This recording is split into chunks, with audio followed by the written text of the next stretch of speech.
नहीं उतना रहा तो 2-3 दिन का हुआ तो भी बहुत हो गया, मगर जाना नहीं है यहाँ से। जाओगे 2-4-5 घंटे के लिए, घर में जाना पड़ता, जिम्मेदारी का काम है, वो 4-6 घंटे जाके तुरंत यहाँ आ जाओ भजन के समय पर। अगर ऐसा अगर करेंगे तो ये लीव लग जाएगी, लगते लगते लग जाएगी। महाराज कहते हैं कि जब लग लीव लागी नहीं, तब लग केणी झू, सुन जो रे सुख राम कहे, आपारक की मुँह। भजन में जब तक लीव लगती नहीं है तब तक हमने पूरी तरह से शरणागति गुरु महाराज की ली नहीं है। हम बन गए राम से, तो हम बन गए हैं,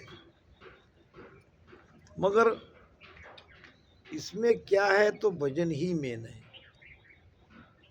भजन कैसे करना है तो नाम कला के साथ, कुदरत कला के साथ, और कुदरत कला जगी नहीं है। तो ये भजन तो हमारा तन का मन का ही भजन हो गया। एक भजन तन सु करे, एक भजन मन होए, एक भजन तन मन परे। भजन अखंडित होए, वो अखंड भजन हमारा कब होगा, इसलिए इसके बारे में विचार करो। महाराज फरमाते हैं, जोगी पीर मोख नहीं पूता, नाया नाव ना पाया। जोगी पीर मोख नहीं पूता, नाया नाव नहीं पाया। कष्ट करे कर करता हुआ, जुग ही माय पूजाया।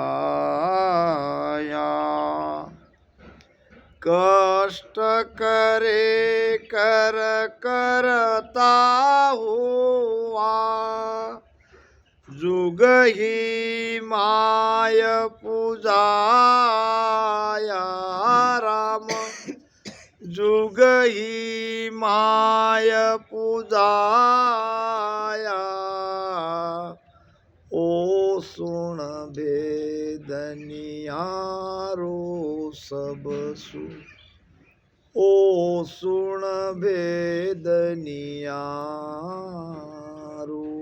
जोगी, योग साधना करने वाले, हठ योगी, अष्टांग योगी, पवन योगी, ये सब योगी है। हम भी योगी है, मगर हम राजयोगी है।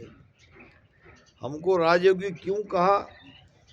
हमारा आधार है नियंचर का, कुदरत कला का, सत्सबद का। हम शब्द के बल से ऊपर चढ़ रहे हैं, हम सदगुरु के आधार से ऊपर चढ़ रहे हैं। योगी अपने बल से चढ़ता है, अपनी साधना पे उसे विश्वास रहता है और साधना के बल से ऊपर चढ़ता है। इसलिए जहाँ अहम है वहाँ उस देश में कोई पहुँच नहीं सकता। यहाँ तो हम पूरी तरह से नाम के साथ, सतगुरु के साथ प्रेम करते हैं, अपना आपा पूरा खो देते हैं। जो कुछ भी है वो राम जी है, सदगुरु है, ये भाव से हम भजन करते हैं। कहते हैं ना, मोह बल कर मन जावे वो प्रभु जी, मोह बल कर मन जावे। आगे कियात के किण पारा, अजहू बोय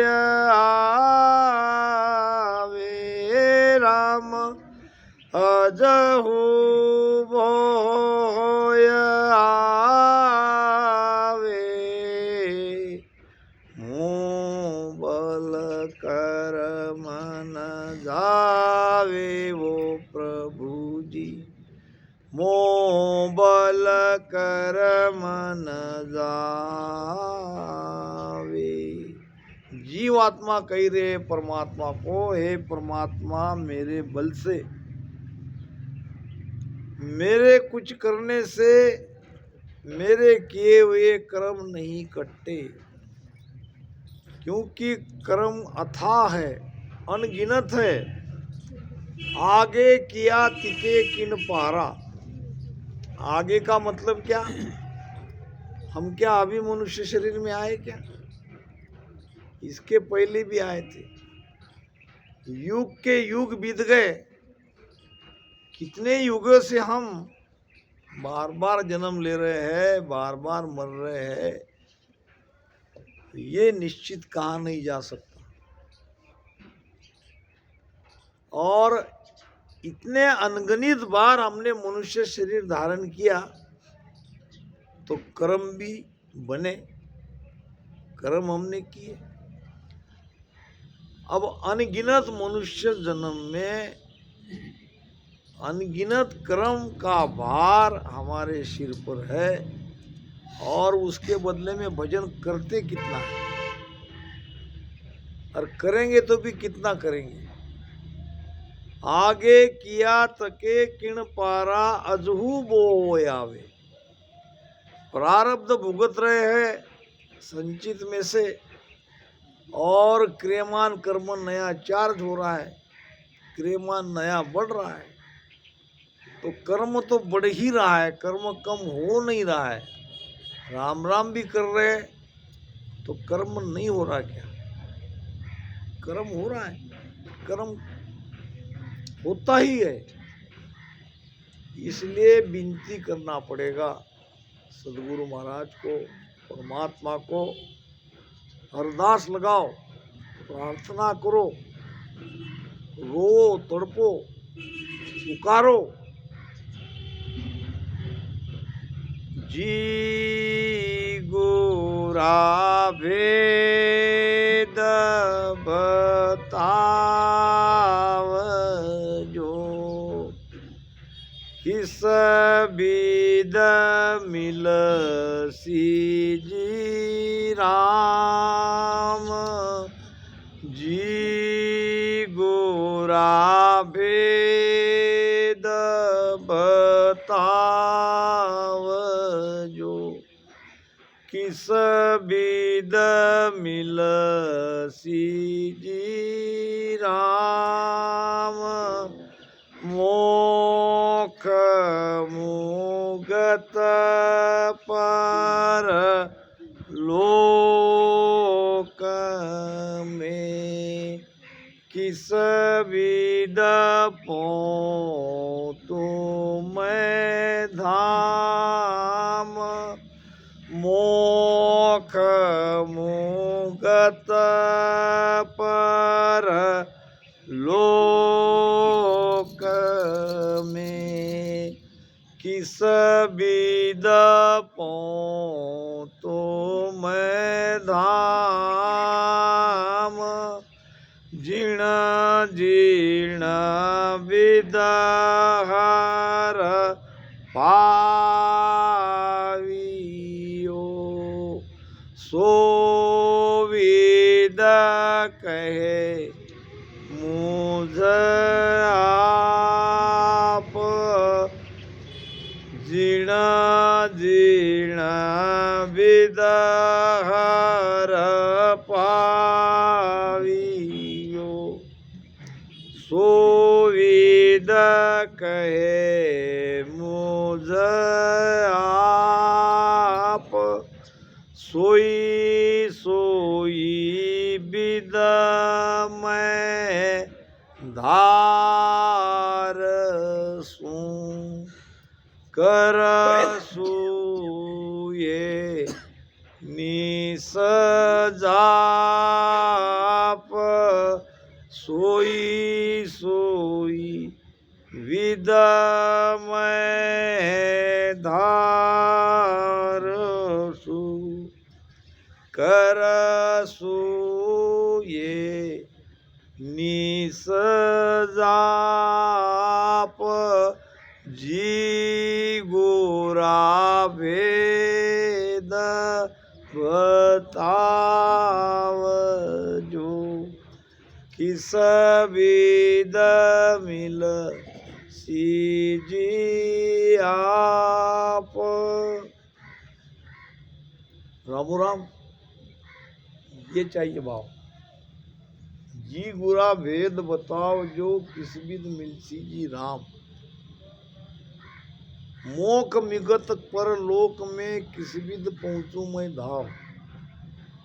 अंदर से भीतर से प्रार्थना निकलनी चाहिए कि हे गुरुदेव, मुझे अमरलोक प्राप्ति का भेद बताओ। मैं उस देश में जाना चाहता हूँ जिसको मोक्ष कहते हैं, जिसको परम मोक्ष कहते हैं। वहाँ मैं जीते जी कैसे पहुँचूंगा? पहले तो ये पुकार अंदर से निकलनी चाहिए।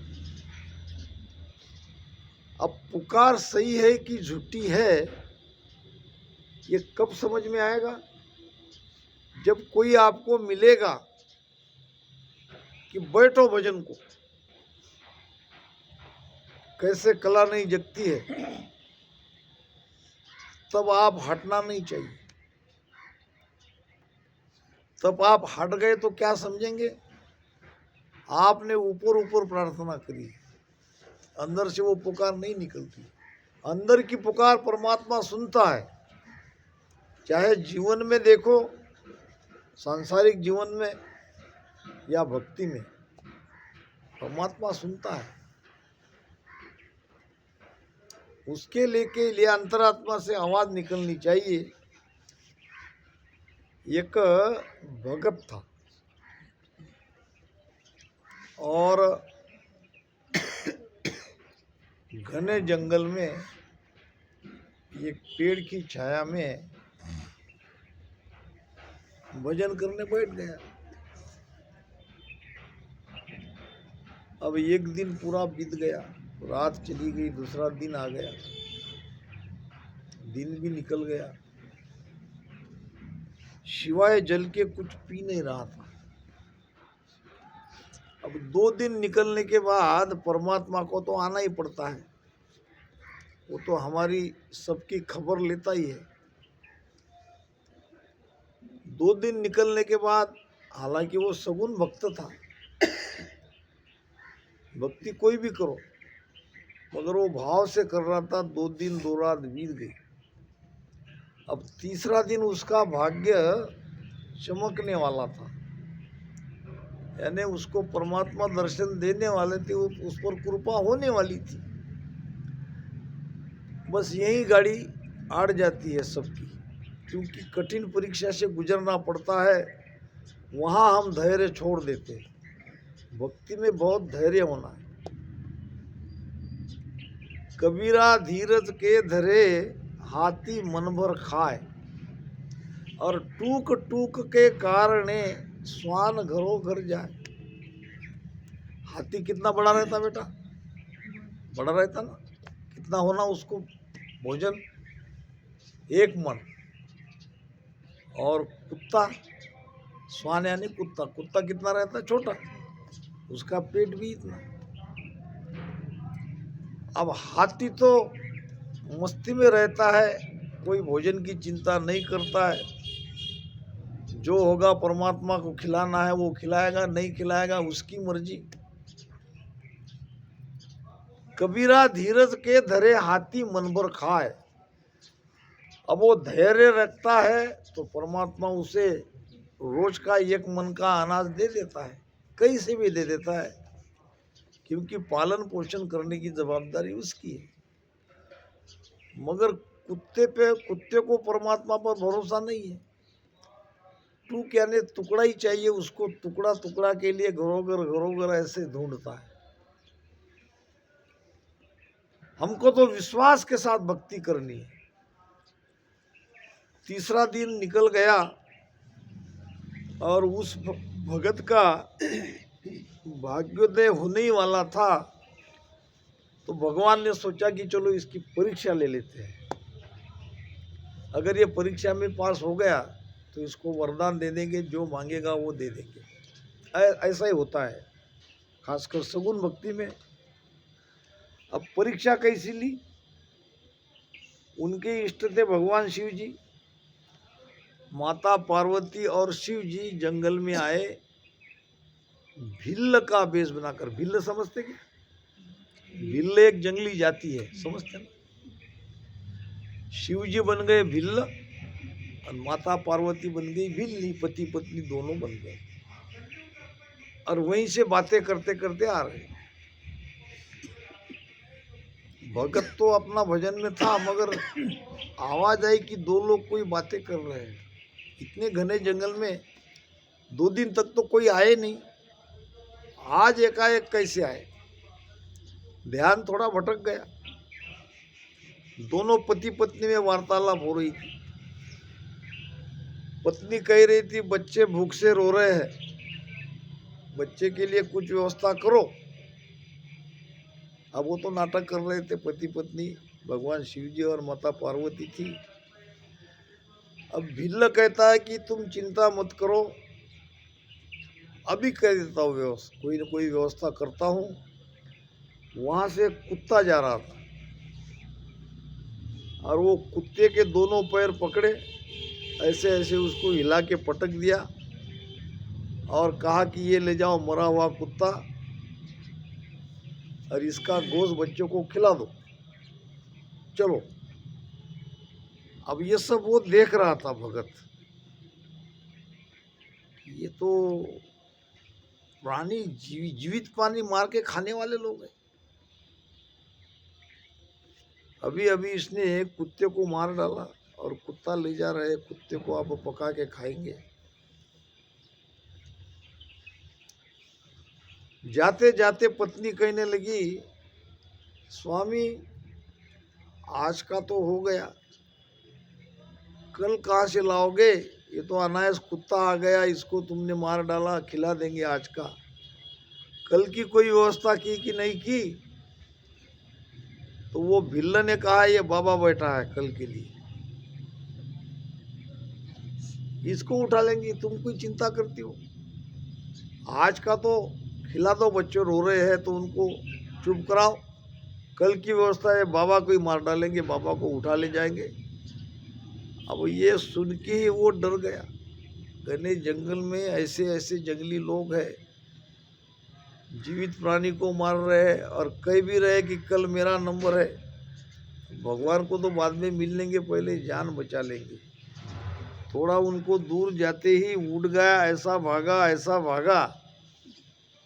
कहने का मतलब अगर थोड़ा धैर्य रखता, जान लेना जान देना हमारे हाथ में नहीं है, सब उसकी मर्जी है। बाल न बाका हो सके जो जग बैरी होए।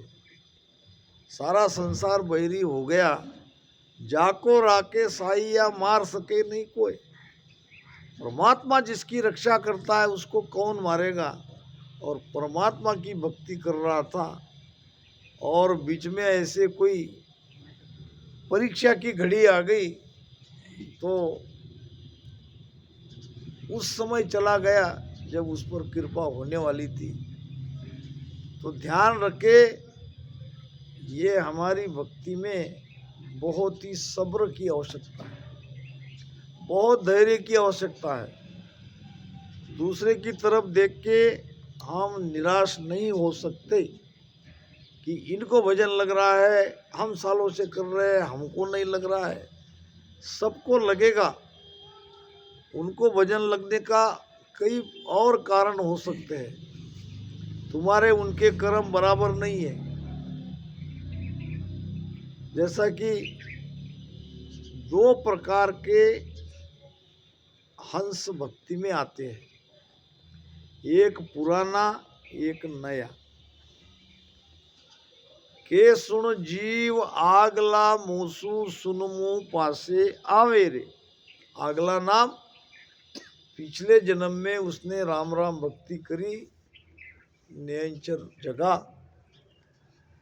अब कुछ कारण से भीतर के सारे कमलों का छेदन नहीं हुआ, यात्रा बीच में समाप्त हो गई, श्वास खत्म हो गई और शरीर छूट गया। अब उसे दोबारा मनुष्य जन्म मिलता है, मनुष्य शरीर मिलता है, जहाँ से उसकी यात्रा रुकी हुई है। जहाँ तक वो आ गया वहाँ से आगे वो दूसरे शरीर से आगे बढ़ता है। इसलिए उनके हमारे ध्यान में बहुत अंतर होता है। के सुन जीव आगला मोसू सुनमो पासे आवे रे, दर्शन करत नाव प्रकाशे रग रग तन सुख पावे रे। दर्शन करने का मतलब क्या? गुरु महाराज के कोई भजन भी गाता है, एक आधी साग दोहे चौपाई कोई बोलता है, दूर से ही सुन लेता है तो अंदर में रोम रोम में 3.5 करोड़ रोमावलियों के अंदर उसको आनंद आने लगता है। सदगुरु सुखराम जी महाराज ने धिन्नो कहते ही अंदर में एक ऐसा आनंद उमड़ता है, ऐसा उमड़ता है कि वो शब्दों में वर्णन कर नहीं सकते उस आनंद का। स्वामी विवेकानंद के गुरु थे रामकृष्ण परमहंस। माता के भगत थे, देवी के भक्त थे, मगर समाधि लगती थी। कोई अगर मंदिर में आके घंटा बजा के जय माता जी इतना ही कहे तो वो समाधि लग जाती थी, नीचे गिर जाते थे। घंटों दिन भर, कभी कभी 2-2, 3-3 दिन उसी अवस्था में रहते थे। जब वो समाधि खुलती थी तब मुझको पूछा था कि क्या हुआ, तो मुझे पता नहीं। माता का नाम कोई मेरे सामने लिया या मैंने भी लिया तो मेरे साथ ऐसे ही हो जाता है। इसका मतलब उसकी यात्रा बहुत दूर तक पहले जन्म में हो चुकी थी। ऐसे ही हमारे रामसनी के साथ भी होता है। सत्संग में प्राय ऐसे 2 प्रकार के रामसनी दिखते हैं। मैं तो सभी जगह देखता हूँ, एक ही राजस्थान में ऐसे बात नहीं है। गुजरात जाओ, एमपी जाओ, उधर उत्तराखंड जाओ, उत्तर प्रदेश जाओ, महाराष्ट्र जाओ, सभी तरह के रामसनी 2 तरह के ही दिखेंगे और सब में यही हाल, यही विरह के साथ भजन, यही राम राम। भजन में कोई अंतर नहीं, प्रेम में कोई अंतर नहीं, विरह में कोई अंतर नहीं, क्योंकि ये खेल कुदरत कला का है, हमारे तुम्हारे समझ के परे है। दूसरा प्रकार का हंस है नवा, एकदम नया। इसके पहले इस भक्ति में नहीं था और भक्ति में हो सकता है, मगर इस भक्ति में पहली बार आया, नया नया आया। नवा हंस प्रमोदु ताको बहुदिन लागे रे। उनके अंदर कुदरत कला जगने में बहुत दिन लगता है, क्योंकि नया नया आने से एक तो ज्ञान समझ में नहीं आता है। भ्रम कई प्रकार के पहले ही वाले हैं और ज्ञान समझ न आने का कारण और ज़्यादा भ्रम बढ़ता है। जब ये भ्रम दूर होगा, जब ये ज्ञान समझ में आएगा, तब धीरे धीरे उसका मन भजन में लगेगा। उनका भ्रम सकल जब भागे, नाव घट में जागे रे। जब उनका भ्रम पूरी तरह से मिट जाएगा तब कुदरत कला जगेगी, नाम जगेगा। इसलिए चिंता करने की आवश्यकता नहीं। महाराज फरमाते हैं, ताते कला सकल ये झूठी, मोख न पूथे कोई, आवागमन मिटे नहीं जन की, जो ब्रह्म जैसा होई, ब्रह्म पद में जाकर ब्रह्म में मिल जाएंगे, ब्रह्म जैसे बन जाएंगे। फिर भी वापस आना पड़ेगा, अमर लोक नहीं जाएंगे, आवागमन नहीं मिटेगा, क्योंकि उनके अंदर कमी थी कुदरत कला की, वो कला नहीं जगी। अब कुदरत कला क्या है, कैसे समझे कि हमारे अंदर वो कला जगी है। के सुख राम समझ रे प्राणी, सत कला जा जागे, अखंड घट में हुओ उजियालो, नक चक में धुन गाजे। ये है कुदरत कला का प्रमाण। ऐसा अगर आपके साथ हो रहा है या हो चुका है, आपके अंदर ये कुदरत कला जग गई, अब तो आप मोक्ष में ही जाओगे और कहीं कोई देश में नहीं जाओगे। न वैकुंठ जाओगे, न कैलाश जाओगे, न ब्रह्मा के लोक में जाओगे, न पार ब्रह्म में जाओगे, न शक्ति के लोक में जाओगे, न स्वर्ग में जाओगे, न नरक में जाओगे, न 84 में जाओगे। या तो मनुष्य शरीर में आओगे या अमर लोक में जाओगे। तो के सुखराम समझ रे प्राणी, सत्य कला जा जागे। सत्य कला तुम्हारे अंदर जग गई, ये कैसे समझे। तो अखंड घट में वो उजियालो, उजियाला यानी क्या, ये बाहर उजाला ऐसा उजाला नहीं। उजाला अज्ञान वहाँ का मिट जाता है। शरीर में अज्ञान ही अज्ञान था। जब राम राम कर रहे थे सांसों सांस में, वो कुदरत कला नहीं जगी थी, तो कहीं भी शब्द का कोई अनुभव नहीं आ रहा था। केवल सत्संग सुन सुन के थोड़ा बहुत आनंद आता था, मगर अंदर में पूरा अंधकार था। जब ये कला जग गई, कला जग गई तो भीतर का अंधकार मिट गया। अंधकार मिटता है उजाला से। अब ये उजाला कौन सा, भीतर का ज्ञान का उजाला। ज्ञान से ही अज्ञान मिटता है। और अखंड, खंडित नहीं, अभी हुआ बाद में नहीं हो रहा ऐसा नहीं, अखंड नक्शे चक तक, जब तक वो कुदरत कला का प्रभाव है तब तक अखंड, नाखून से पैर के आग तक, यानी शरीर में, नाड़ी नाड़ी में, रोम रोम में, अखंड घट में हुओ उजियालो, नक चक में धुन गाजे। ये है कुदरत कला का अनुभव। शब्द की ध्वनि सुनाई देती है, ये रोंगटे खड़े हो जाते हैं, ऐसे बाल खड़े हो जाते हैं किसी किसी के। एक व्यवहारिक प्रमाण आपको बता दूं, रास्ते से चलते चलते आपका ख्याल नहीं है, आप बातों में हो और एकाएक सामने सर्प आ जाता है, तो क्या होता है, सारी रोमावली आपकी खड़ी हो जाती है।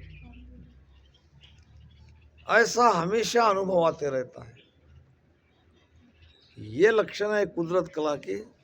महाराज फरमाते हैं, कुदरत कला नाम इस ही को, कोई जन जाने नाही,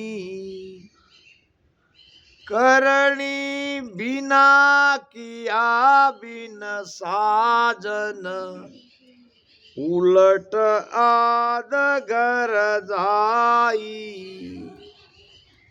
यही है कुदरत कला।